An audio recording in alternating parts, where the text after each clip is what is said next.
But the Enterprise, while they're dealing with this little happy moment here, is en route to a planet called Ramatis III, answering a distress call. And once they arrive there, they find a single Borg Cube in orbit of a planet that looks a little bit more like Mustafar than it should. Okay. Everybody on the surface is completely gone. The world has been bombed to slag, and the Borg are taking their sweet time absorbing all the orbital stations and weather satellites and things like that for raw material. Enterprise engages and then destroys the cube with one transphasic torpedo, having been one of the maybe 5 ships in the Federation that have been allowed at this point to carry this weapon. And they end up scanning the planet and confirm there are no survivors. While they're engaging this cube, the Borg manage to get a shot off just before their destruction, and they damage a bunch of systems on the Enterprise, most notably their sensor array. Picard orders repairs a focus on that system so that they can trace the route of the genocidal cube and try and find out where they came from and head off any of the other ships in their armada. Back in the Gamma Quadrant, the Aventine salvage operation is proceeding at a good pace. The Columbia's main computer is thrashed, but they've managed to get it aboard, and they're about 30% of the way done downloading the information. And the same spectral spookiness that took place in the Defiant's first visit there is also happening to the Aventine's crew. But it's getting just a little bit more heavy now, because we have 2 lower decks ensigns that are mysteriously found dead, and no sign of anything that could have caused it at all. Did they look for magnetic boots? They looked for the magnetic boots. They looked for subspace interference. They looked for disruptor markings, and just nothing. So these guys just ended up completely dead. My theory at reading the book at this point was that they got a sneak peek at the remake of Halloween 3 and just kind of frightened themselves to death. You know? Okay, yeah, I can see that. Yeah. What my immediate suspicion always is when anybody's found dead aboard a starship is that Vulcan neck-breaking technique. Yeah. Yeah, I can never remember what it's called, but we'll call it the not Ponfar. But, they ended up finding these bodies, and the crew begins sweeping the ship for anything that could have caused it. And the first officer of the Aventine, a woman whose name I cannot remember at this point, again, not going to focus on names too much here, because if we did, we would have to give a biography of about 27 different characters just to get everybody caught up to speed, kind of wants the incident held on a hush-hush. Doesn't want to completely kill this mission, knows the captain is trying to get this done, knows that this mission is very important, so doesn't want to freak out the crew and have them focusing on anything other than their jobs. So they get back to work, tearing the Columbia apart deck by deck, sweeping the ship for anything that could have caused this. And after we get that little scene, we come back to the Enterprise, which at this point has had their sensor grid mostly repaired and is mostly ready to jump back into the fight. Picard calls a meeting of the bridge staff to discuss the next steps, and one of the newer crewmen that ended up coming in and replacing some of the old crew that transferred off and or died during Nemesis, rest in peace Data, or not, depending on which continuity that you're going into, right? Or a headache-inducing series of, yeah.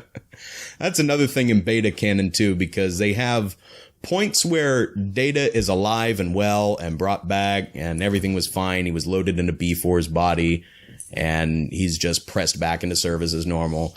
And there's other bits of canon where he remains dead and they just kind of go forward with it from that and introduce new characters and kind of, oh, that Data, he was so funny. Yeah. I miss his cat.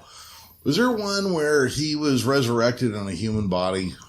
I'm not talking about Picard, but more human, like a humanoid. If there was, I have not read it. Okay. But it would not surprise me. Then I think that might have been a thing, like a parallel universe thing. Yeah. Because in one, it was a Q thing, and Trelane was involved. Yeah. And they go to a universe where Jack Crusher is the head of the Enterprise, and Data is a humanoid instead of an android, so he's an artificial human. Yeah. with like normal ski. Okay, I think that's what I'm thinking of there. Yeah, something like that. I haven't read it if it is a thing, but if it is, I want to read it because that sounds actually really cool. But one of Data's replacements, the one that concerns us here, it recommends that the Enterprise set course for a system called Corvat, because that is probably a next target for the Borg. Picard says, well, probably a next target is a little bit worse than definitely the next target. So why are we heading here when we don't know where they're going to strike next?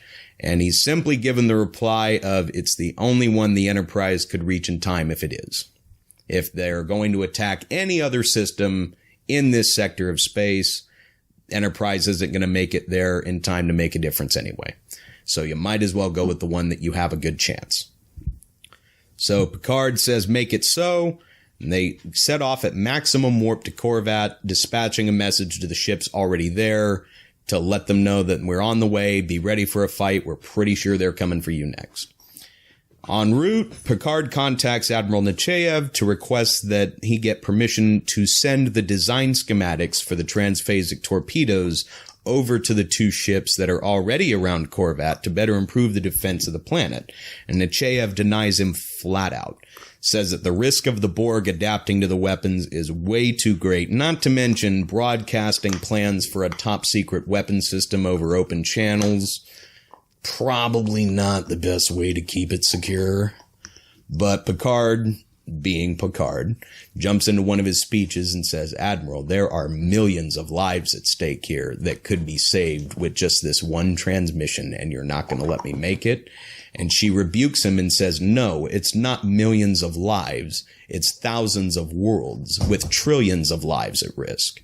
And yeah, we might win the battle now, but if they adapt to these weapons and worse yet, start using them against us, we will lose the Federation, if not the entire quadrant. So Picard accepts it for what it is, even though he really doesn't like it.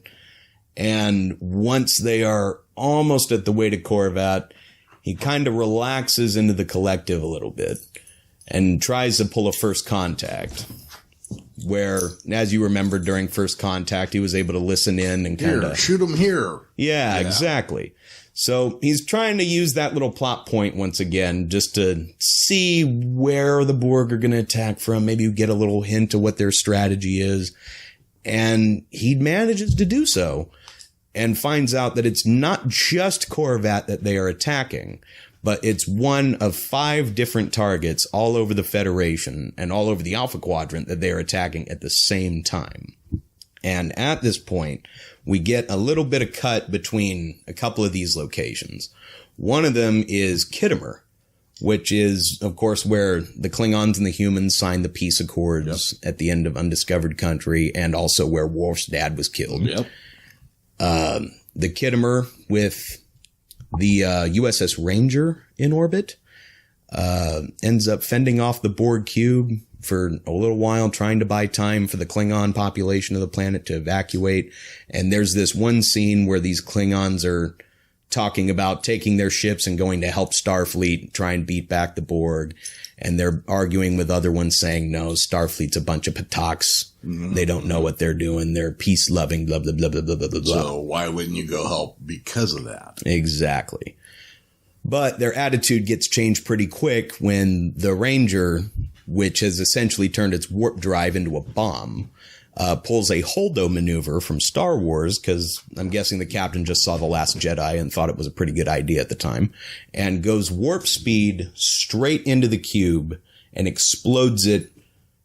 It's visible from the ground. Everyone's looking up and watching that. And the Klingon governor that was in charge of the world looks at the other guy and says, there's your weakness right there. They just sacrificed their lives so that we have a chance to get out of here. And you want to call them weak. News of this manages to get back to Chancellor Martok, who we saw during Deep Space Nine, played by one of my favorites. Kurzler, right? Yes. Yeah. Absolutely love that guy. Wonderful Klingon. One of the top ones, in my opinion. That guy could be a new Worf if they made a new show about him. And I would watch it. He's older than Michael Dorn. Semantics. Yeah. And Michael Dorn looks fantastic for he really does. You couldn't have told me he was that much older than when he did it for nothing if they didn't put the gray hair on. I mean, I just met him a few years ago, and I would have never guessed him at being 69 or... Oh, yeah. Looking good.